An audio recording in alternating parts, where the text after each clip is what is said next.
Bagaimana masa depan PSSI di tangan M. Iriawan? Mampukah sepak bola Indonesia menorehkan prestasi dan terbebas dari mafia bola? Untuk membahasnya telah hadir di studio pengamat sepak bola Kesit Budi Handoyo. Selamat malam Mas Kesit, terima kasih telah bergabung di Prime Time News. Kita ketahui Mas Kesit tadi berada 1 hari di Kongres luar biasa dan sampai saat ini telah terpilih Ketua Umum dan juga 2 Wakil Ketua Umum. Saat ini sedang dilakukan proses pemilihan dari Exco. Tapi sepanjang Anda berada di sana, bagaimana Anda menilai jalannya Kongres tertutup PSSI ini?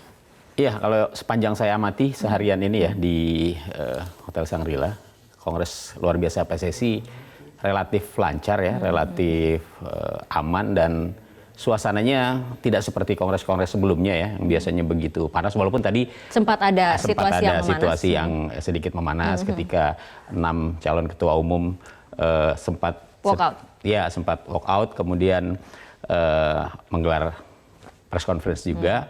Tapi secara umum kongres kali ini saya kira aman-aman aja ya, lancar-lancar aja. Dari legitimasi hasil kongresnya menurut Anda seperti apa? Ya, ketika ada perwakilan FIFA di sana, ada perwakilan AFC di sana, termasuk juga ada pemerintah kita dalam hal ini Kementerian Pemuda dan Olahraga, saya kira legalitasnya ya sah dan apa yang ada di kongres ya, seluruh rangkaian atau proses dari Kongres luar biasa PSSI hingga detik ini praktis tidak ada persoalan berarti. Karena voters seluruhnya kalau biasanya dalam sebuah kongres itu ketika terjadi chaos itu biasanya kan voters yang selalu bikin ramai. Tapi kali ini kan voters kita tahu sendiri hasilnya aklamasi ya? Iya, hampir bisa dibilang aklamasi karena dari 3 calon yang masih bertahan, Pak Muhammad Iriawan, kemudian Pak Rahim Sukasa dan Arief Wicaksono, ini kan 82 suara untuk Pak Muhammad Iriawan, kemudian 2 calon lainnya Pak Rahim dan Arief tidak dapat suara. Oke, Mas Kesit, dari pandangan Anda seorang jenderal polisi menjadi ketua umum PSSI ini seperti apa masa depan dari PSSI? Mudah-mudahan tidak suram lagi ya. Mudah-mudahan dengan kepemimpinan Pak Muhammad Iriawan atau Iwan Bule lah ya, yang lebih akrab dipanggil.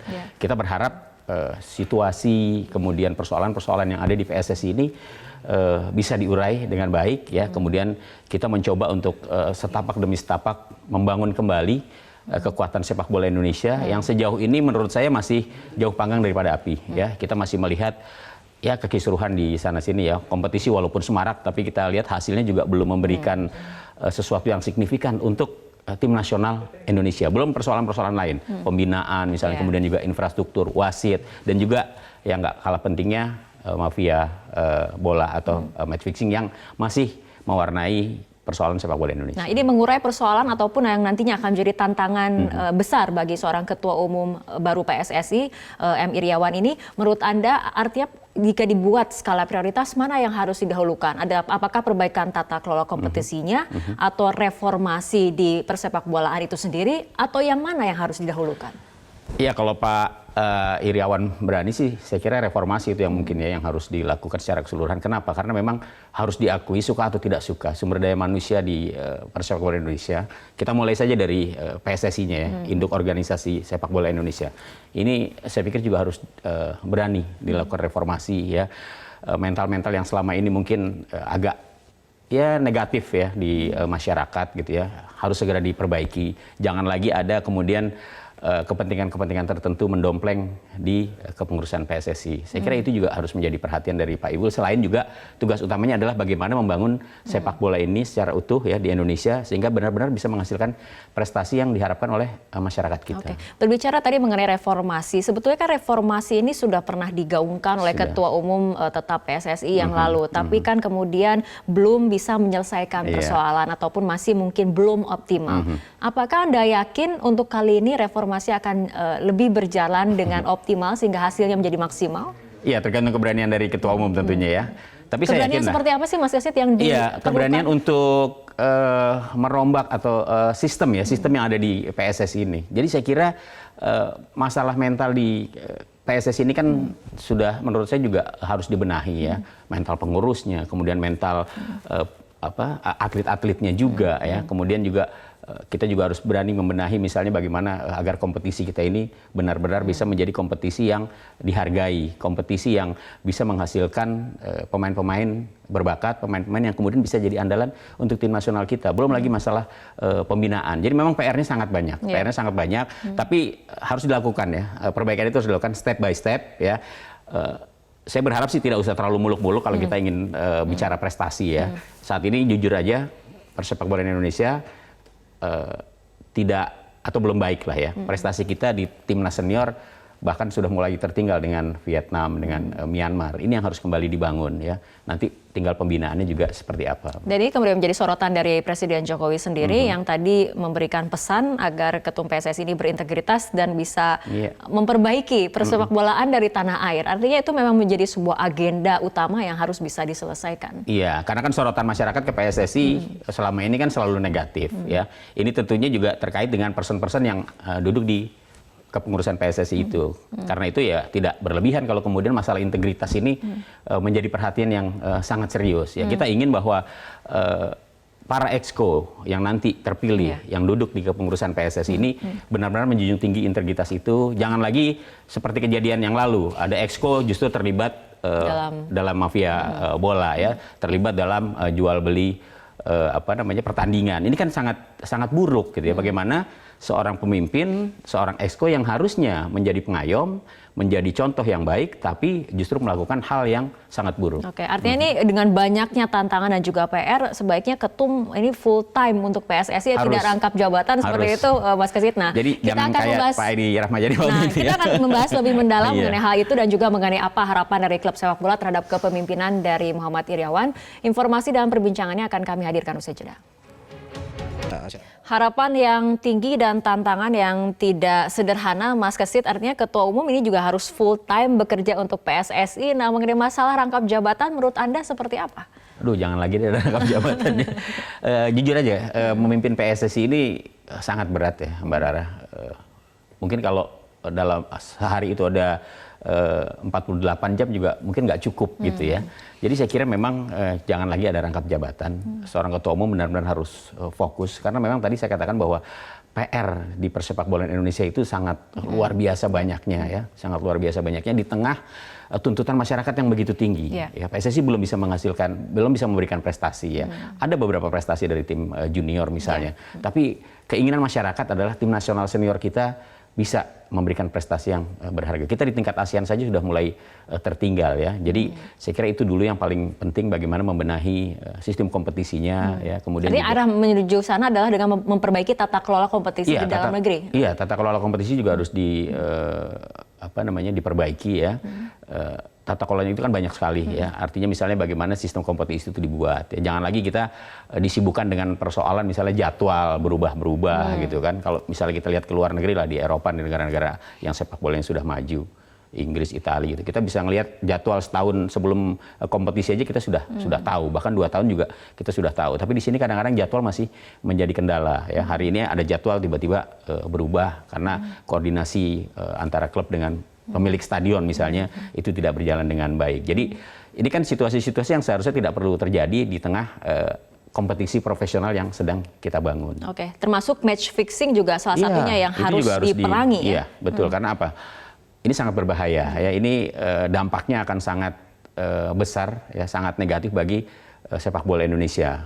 Match fixing harusnya tidak boleh lagi terjadi. Apalagi sekarang sudah dipimpin oleh seorang jenderal polisi ya. Harusnya Pak Muhammad Iryawan, kita bisa berharap kepada Pak Iwan Bule, dia pasti tahu lah apa yang harus dia kerjakan untuk membasmi match fixing ini. Artinya walaupun tidak ada latar belakang mengelola klub sepak bola ataupun hal yang berkaitan dengan bola ini, harapannya tetap begitu tinggi karena memiliki latar belakang sebagai jenderal polisi, seperti itu ya Mas? Iya, untuk urusan match fixing saya pikir harusnya gitu ya, Pak Ibu lebih tahu lah bagaimana mengantisipasi supaya ini jangan sampai terjadi. Nah, kalau soal bagaimana membangun sepak bola nanti kan di Exco itu ada tim ya. Artinya Pak Ibu tidak sendirian, dia dibantu oleh 2 ketua umum dan juga 12 Exco. Ya tim inilah yang nanti harusnya bisa memberikan masukan yang lebih komprehensif kepada ketua umum untuk kemudian bagaimana membangun sepak bola Indonesia ini lebih maju ya, lebih bisa dicintai oleh masyarakat, dan kemudian kita akan melihat sama-sama bagaimana nanti tim nasional kita bisa berbicara di tingkat internasional. Mas Kesit, berbicara mengenai Exco, ada 12 posisi Exco tadi menurut rekan kami yang ada di lapangan, Gemma Tanjung, ini pemilihan baru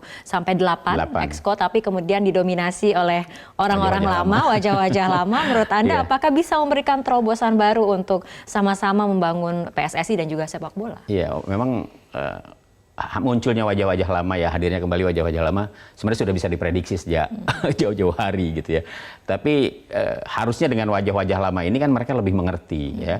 Jangan lagi mengulang kesalahan yang sama ya. Jadi dengan adanya wajah-wajah lama, nanti juga mungkin kita berharap ada wajah-wajah baru juga lah. Ini berkolaborasi, kemudian bagaimana mereka sama-sama bersinergi untuk ya harusnya menghapus kesalahan-kesalahan di kepengurusan sebelumnya, kemudian mencoba untuk memperbaiki sistem, membangun, kemudian juga ya jangan lagi ada yang tadi rangkap jabatan misalnya, atau kemudian berleha-leha hanya menjadikan organisasi sebagai status sosial. Ini kan akan sangat tidak bermanfaat sekali untuk pembangunan sepak bola kita. Oke. Ini salah satu pekerjaan terbesar yang mungkin paling dekat yang menunggu adalah bagaimana persiapan Indonesia sebagai tuan rumah Piala Dunia U20 di tahun 2021. Ya, ini menjadi PR ya. Ini juga menjadi tugas awal yang menurut saya ini adalah tantangan.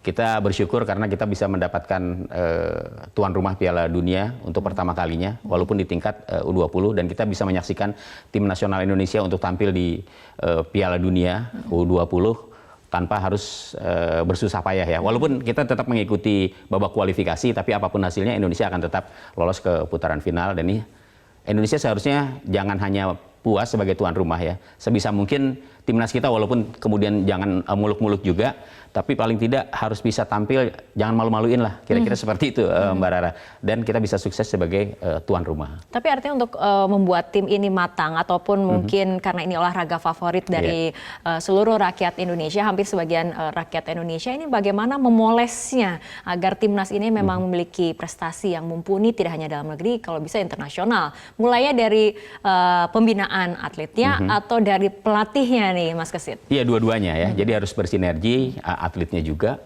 pelatihnya juga ya. Kita beruntung karena ada kesempatan untuk bisa bermain di Piala Dunia ya. Siapa sih yang nggak mau tampil di Piala Dunia ya, walaupun hanya tingkat usia 20 ya. Nah ini masih ada waktu 1 tahun ya.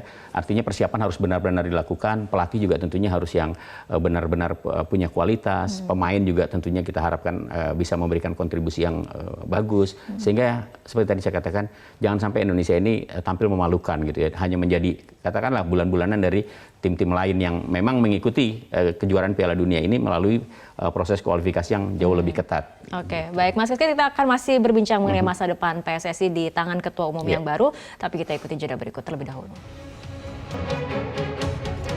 Bisa kita lanjutkan kembali perbincangan. Mas Kesit, tadi kita sudah banyak membahas mengenai mapping permasalahan, pekerjaan rumah yang belum selesai, tantangan ke depan bagi seorang Ketua Umum PSSI. Tapi sebetulnya mapping permasalahan ini kan sudah pernah dilakukan sebelum-sebelumnya, tapi belum pernah ataupun belum ada solusi yang kemudian menjawab tantangan itu sendiri. Ini beratnya ada di mana tantangannya sebetulnya Mas Kesit? Beratnya sebenarnya ada di kemauan dari pengurus PSSI itu sendiri ya, untuk bebenah. Saya yakinlah bahwa mereka sebenarnya juga ingin bebenah. Cuma memang diperlukan keseriusan yang lebih tinggi ya untuk bisa membenahi secara menyeluruh bagaimana persoalan-persoalan sepak bola Indonesia ini bisa diselesaikan dengan baik. Kalau solusi sebenarnya udah segudang ya. Cuman eksekusinya yang nggak pernah ada begitu. Jadi saya kira memang hal yang paling mendasar adalah saya setuju bahwa tata kelola sepak bola Indonesia ini harus diperbaiki ya secara menyeluruh. Kita ingin bahwa iklim sepak bola di Indonesia ini jauh lebih baik dari sebelum-sebelumnya. Saya tidak mengatakan bahwa sebelumnya tidak baik gitu, tapi masih kekurangan masih ada di sana sini, dan itu yang menjadi pekerjaan rumah yang juga tidak boleh dilupakan oleh kepengurusan yang baru ini di bawah Pak Ibul. Artinya untuk Ketua Umum baru ini jangka pendek PR-nya adalah mengeksekusi solusi, artinya seperti itu Mas Kesit? Iya, jadi pertama juga konsolidasi juga ya, artinya segera untuk melakukan konsolidasi, kemudian membuat skala prioritas barangkali mana-mana saja yang harus diselesaikan dalam jangka pendek ini, kemudian jangka menengah dan jangka panjangnya. Saya pikir 4 tahun itu sangat pendek ya. Jadi jangan terlalu berharap banyak juga ketika seorang ketua umum yang sudah terpilih dalam waktu 4 tahun kemudian dituntut untuk Indonesia harus bisa menjadi juara Asia misalnya seperti itu dari sisi prestasi, atau kompetisi harus benar-benar lebih profesional. Iya, itu harapan kita. Tapi saya pikir step by step, yang penting ada yang terlihat perbaikan itu. Oke, kita harapkan ada wajah baru nantinya di Semoga. PSSI di bawah ketua umum yang baru dan prestasi yang cemerlang bagi timnas sepak bola. Baik Mas Esi, terima kasih telah berbincang malam hari ini dalam Prime Time News. Dan